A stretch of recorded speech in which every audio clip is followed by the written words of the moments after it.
Hello guys, welcome again. आज हम करेंगे ये वाली वीडियो क्लास 10th के स्टूडेंट्स के लिए है और हमने स्टार्ट किया है चैप्टर 8। उसका बेसिक हम करा चुके हैं 8.1 का और उसका फर्स्ट एग्जांपल भी हम करा चुके हैं और उसके नोट्स भी हमने टेलीग्राम पर आपको दे दिए हैं, ठीक है। और अब हम कर रहे हैं एग्जाम्पल नंबर 2 और इसके नोट्स भी आपको टेलीग्राम पर मिल जाएगा, ठीक है।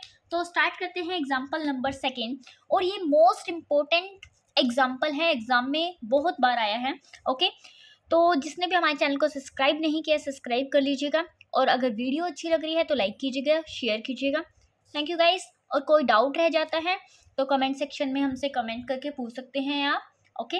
और अगर तो अब स्टार्ट करते हैं example number 2। If angle B and angle Q are acute angle such that sin b equal to sin q, then prove that angle b equal to angle q। Clear, ठीक है। आपको क्या दिखाई दे रहा है यहाँ पर? एक्यूट एंगल दिखाई दे रहा है। क्या दिखाई दे रहा है? Acute angle. एक्यूट एंगल कौन सी होती है पहले ये पढ़ लेते हैं, ओके। एक्यूट, और जब भी आप एग्जाम में लिखते हो अटेम्प्ट करते हो क्वेश्चंस को साइड में लिख दिया करो, ठीक है। एक्यूट एंगल होते हैं 90 डिग्री से कम वाले एंगल, तो क्या लिखेंगे? लेस देन 90 डिग्री,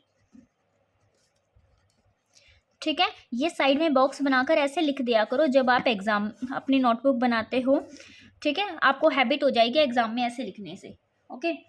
तो क्या है? Such that sine B equal to sine Q then prove that, ठीक है, angle B equal to angle Q. Question क्या है? बी और क्यू एक्यूट एंगल है, मतलब 90 डिग्री से कम है, ये पता चल गया दोनों। Such that sine B equal to sine Q, अगर sine B equal to sine Q है तो आपको प्रूव करना है एंगल बी और एंगल क्यू इक्वल है, ओके।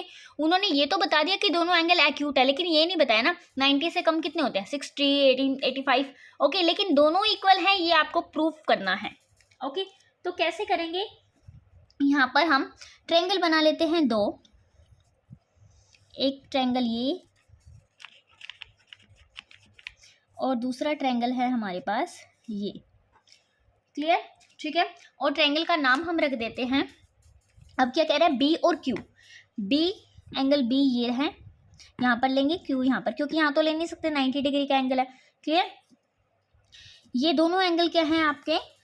इक्वल आपको प्रूफ करने हैं और दोनों क्या है? Acute angle.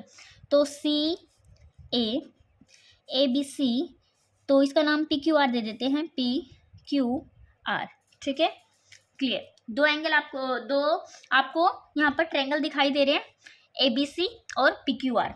इसमें आपको क्या करना है, ठीक है, दोनों को दिखाना है कि सेम डिग्री के एंगल हैं हमारे पास, ओके, क्लियर।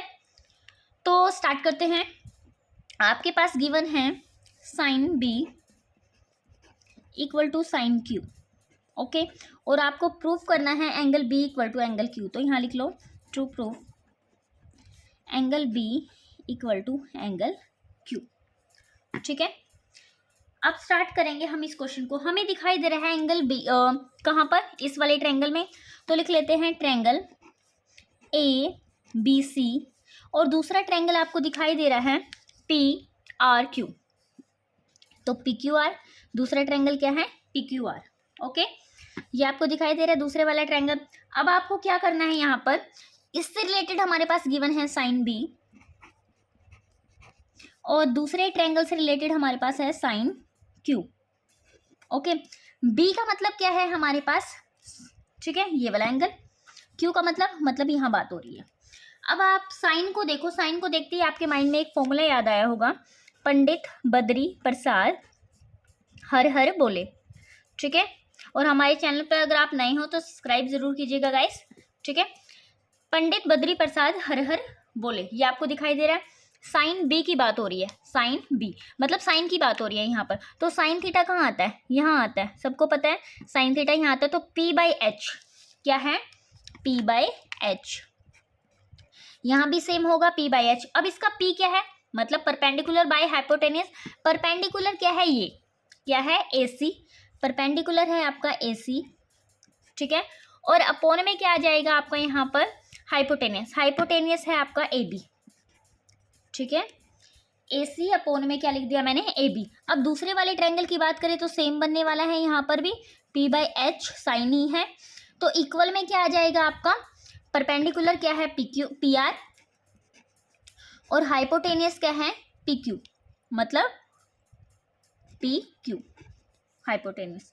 क्लियर, इतना समझ में आया। अब क्या करना है, अब क्या दिखाना है, एंगल दिखाने हैं यहाँ से। तो देखो एक चीज हमने पढ़ी है, अगर ध्यान से देखो AC और इस ट्रायंगल में देखो सामने PR कोरस्पॉन्डिंग साइड्स हो गई AB और यहाँ देखो PQ, इसका भी हाइपोटेनिस, इसका भी हाइपोटेनिस, कोरस्पॉन्डिंग साइड्स हो गई। आपने कभी पढ़ा होगा इससे प्रीवियस क्लास में, पहली 9th क्लास में पढ़ा होगा, ओके, वरना इसी क्लास के चैप्टर नंबर 6 में भी पढ़ा होगा आपने। कोरस्पॉन्डिंग साइड, अगर दो ट्रायंगल में, ठीक है, कोरस्पॉन्डिंग साइड की रेशो इक्वल हो तो एंगल भी इक्वल हो जाते हैं। क्लियर, दो ट्रायंगल्स में कोरस्पॉन्डिंग साइड्स की रेशो इक्वल हो तो उसके एंगल भी इक्वल हो जाते हैं। अब बात क्या है, ये वाली साइड रह गई, ओके, ठीक है, ये इक्वल हमने दिखा दी, ये वाली भी इक्वल दिखा दो तो क्या हो जाएगा, हमारा प्रूफ हो जाएगा कि एंगल क्यू के इक्वल है। तो इसे लिख लेंगे इक्वल टू के, कांस्टेंट टर्म लिख ली। अब यहाँ से रेशियो निकालेंगे, AC आपको दिखाई दे रहा है और AB। देखो इसके साथ हमें एक स्टेप और करना है, यहाँ पर के लिखने से पहले क्या करना है, आपको AC दिखाई दे रहा है, ये रहा AC, ओके, AC आपको क्या करना है, यहाँ पर AC के अपोन में PR लेकर आनी है, AC के अपोन में PR लेकर आनी है, क्योंकि हमें क्या बनाना है, कोरस्पॉन्डिंग साइड्स बनानी है, ठीक है। इसकी साइड इसके कोरस्पॉन्डिंग क्या है, AC अपोन में PR हमने बना दी, ओके। क्लियर, लिखना है इसी चीज को जो हमने अभी बताया है। आगे क्या है, AB ये रहा हाइपोटेनस और इसका हाइपोटेनस क्या है PQ, तो क्या आएगा AB और PQ, ठीक है। क्लियर, ये आपने यहाँ पर करना है। उसके बाद आपको इक्वल टू के लिखना है और इसे मान लेना है इक्वेशन नंबर 1, ठीक है गाइस। क्लियर, ये होगी हमारी इक्वेशन नंबर 1। इसके बाद आपने क्या करना है यहाँ पर, अब देखो AC ऐसे लिख सकते हैं इसको, PR इक्वल टू के, हाँ जी। क्लियर, और क्या कर सकते हैं, AC की अगर यहाँ से वैल्यू निकाले हम, AC इक्वल टू क्या हो जाएगा, K इंटू PR, ठीक है, समझ में आया। क्लियर, अगर यहाँ से हम AB PQ की वैल्यू भी निकाल सकते हैं, देखो AB इक्वल टू PQ के है, यहाँ से AB की वैल्यू भी निकाल सकते हैं सेम, तो कैसे निकलेगी, हमारे पास क्या होगा, AB equal to K dot PQ। हमने यहाँ से AC की वैल्यू निकाल ली है, ठीक है, AC की वैल्यू आई है। मोस्ट इंपॉर्टेंट एग्जाम्पल है गाइस, ध्यान से देखिएगा, इसलिए बहुत आराम से करा रही हूँ एक एक स्टेप। और AB की वैल्यू आपने निकाल लिया, AC की भी वैल्यू आपको मिल गई और AB की भी वैल्यू आपको मिल गई। AC मिल गया, AC, AB मिल गया, ठीक है। तो आप ये निकाल सकते हो पाइथागोरस का यूज करके। पाइथागोरस थ्योरम सबको याद ही होगी, अभी हमने फर्स्ट एग्जाम्पल में भी की है, ओके। तो क्या होती है हमारी पाइथागोरस थ्योरम, h का square equal to b square plus p square. अब आपके पास क्या क्या गिवन है, यहाँ पर आपको बेस निकालना है, BC निकालना है, BC क्या है, बेस, ठीक है। तो बेस निकालना है, बेस को यहीं रखिए, इसके इधर लेकर जाएंगे तो क्या होगा। क्लियर, BC की बात हो रही है ना, BC एक साइड है तभी तो उसका एंगल निकल पाएगा। अगर BC ये वाली साइड कोरस्पॉन्डिंग साइड इसके इक्वल हो गई, ठीक है, तो अपने आप ही एंगल इक्वल हो जाएंगे, क्योंकि हम जानते हैं ये और ये तो इक्वल है, ये और ये तो इक्वल है, सिर्फ ये और ये इक्वल करना रहता है हमारा, उसकी रेशियोज को, ठीक है, इनकी रेशो को इक्वल करना रहता है। कोरस्पॉन्डिंग साइड की अगर ट्रायंगल में रेशो इक्वल होती है तो एंगल भी इक्वल होते हैं। तो क्या हो जाएगा, h square minus b square equal to, sorry b को यहीं रखना है आपने, h square minus p square equal to b square, ठीक है। तो आप यहाँ से b का स्क्वेयर हटाएंगे तो क्या आ जाएगा, अंडर रूट आ जाएगा h square minus p square पर। क्लियर, तो यहाँ पर b की किसकी बात हो रही है, BC की बात हो रही है।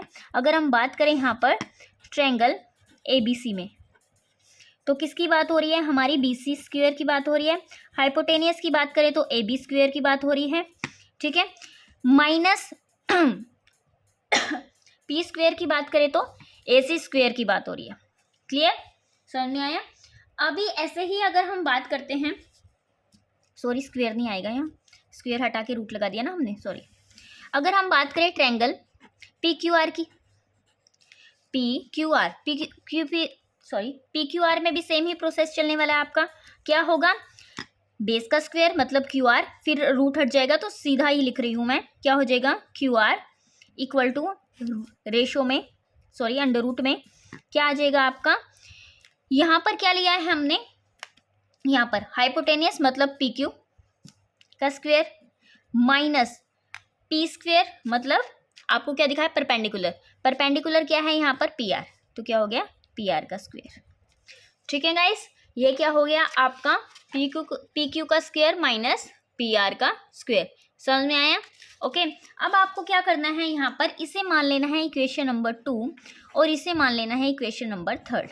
ओके, अब हमें क्या निकालना है, बी सी और क्यू आर की रेशो को ही तो दिखाना है इक्वल है या नहीं है। ओके, इसकी रेशो को इक्वल दिखाना है तो क्या करेंगे, बी सी अपॉन में क्यू आर। ओके, डिवाइड करेंगे हम यहाँ पर इक्वेशन 2 और 3 को। ठीक है, तो क्या आ गया आपका B C by Q R under root A B square minus A C square upon में under root P Q square minus P R square. ये आ गया आपके पास। ठीक है, अब आपने यहाँ पर क्या करना है, वैल्यू पुट कीजिए। आपको पता है ए बी की वैल्यू क्या है, जहाँ ये हमने निकाली थी। ओके, ए सी की वैल्यू क्या है, ये हमने निकाली थी, दोनों को पुट कीजिए तो क्या आ जाएगा बी सी अपॉन में क्यू आर। क्या वैल्यू आ गई यहाँ पर, के ए बी की वैल्यू पुट करेंगे पहले, क्या है के डॉट पी क्यू। ठीक है, होल इसका स्क्वायर अलग से कर दो, इसका स्क्वायर अलग से कर दो। Okay, minus A C square मतलब K square P Q square P R square, ये हो गया। और अपोन में क्या है आपके पास P Q square minus P R square. ठीक है, अब आपको क्या दिखाई दे रहा है, यहाँ पर आपको दिखाई दे रहा है के स्क्वायर यहाँ पर भी है और के स्क्वायर यहाँ पर भी है। अगर हम के स्क्वायर को कॉमन ले ले दोनों में से तो कॉमन आ जाएगा। हाँ जी, हम कॉमन ले सकते हैं। एक second guys,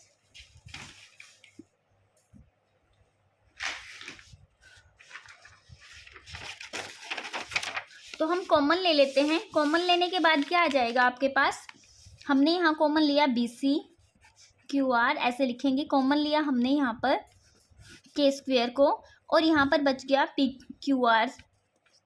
Q square minus P R square.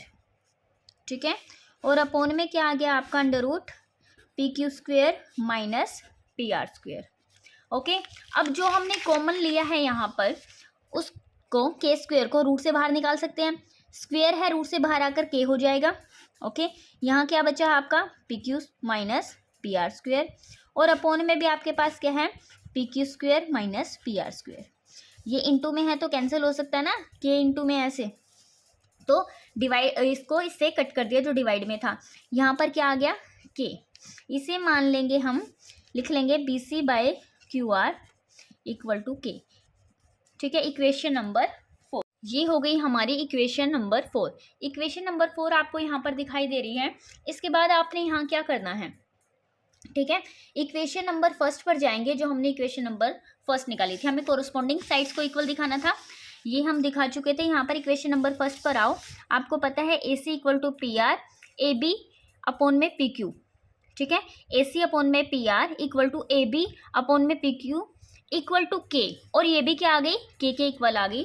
तो बाय इक्वेशन 1 एंड 4, ठीक है, आप क्या लिखोगे यहाँ पर ए सी अपॉन में P R equal to A B upon में पी क्यू, ठीक है, equal to B C upon में क्यू आर, जो किसके इक्वल है के इक्वल है। यहाँ पर ये आपको दिखाई दे रहा है। ठीक है, क्लियर? तो क्या हो गई, इक्वल हो गई। अब अगर कोरस्पॉन्डिंग साइड्स की रेशियोज इक्वल हैं तो एंगल भी क्या होंगे, इक्वल होंगे। तो हम कह सकते हैं angle B equal to angle Q. ठीक है, ये हमारा आंसर था, हमने प्रूव कर दिया है। Thank you guys. अगर समझ में आया हो क्वेश्चन तो इसकी पीडीएफ आपको टेलीग्राम पर मिल जाएगी बिल्कुल फ्री में। ठीक है, तो ले लीजिएगा आप। और सबसे इम्पोर्टेंट बात, हमारे चैनल को सब्सक्राइब कीजिएगा। अगर कोई डाउट है तो आप हमें कमेंट सेक्शन में कमेंट करके पूछ सकते हैं, और वीडियो को लाइक कीजिएगा, कमेंट करके बताइएगा कि क्वेश्चन समझ में आया या नहीं आया। ठीक है, थैंक यू गाइस। कल हम करेंगे example number 3. Have a nice day.